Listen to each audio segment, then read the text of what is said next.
Umar ibn al-Khattab radiallahu anhu. Can anyone tell me how he passed away? He was stabbed while he was leading the prayer. Alright, he was stabbed while he was leading the prayer. The narration goes on to tell us that Umar radiallahu anhu has this big open wound. He had literally a hole in his stomach. And he's lying there and he's bleeding out and he's fading in and out of consciousness. And then while he's in that state and in that condition, he hears the call, the adhan for prayer. And he starts getting up. Everyone around him is like, oh, wait a second, where do you think you're going? He says, I have to go pray the adhan. I have to go and pray, it's the adhan. And he said, you're dying. You have a hole in your stomach. What do you mean you're going to go pray? And he says that, I remember the Prophet ﷺ telling me that there's no deen for the one who doesn't pray. That the salah is like the head and the body. I have to go and pray.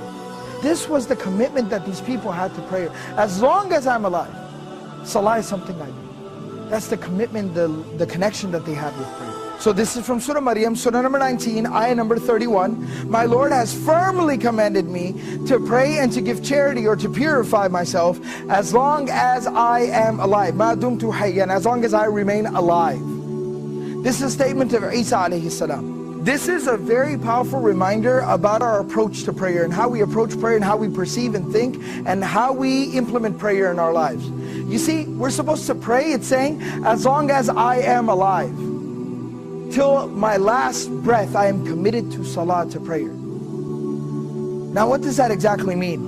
It means no matter what comes up, prayer is something that I will hold on to till my last breath. I will concern myself with till death. And the Prophet ﷺ demonstrated this. He lived this. Now this isn't just theory, this isn't something just fancy to say. It's not just a fancy slogan. The Prophet ﷺ lived it. You know, about a week before the passing of the Prophet ﷺ, he fell very ill. He became ill.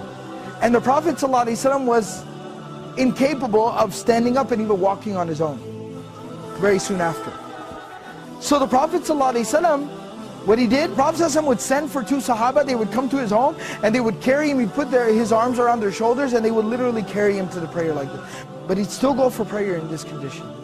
He'd still go to pray like this.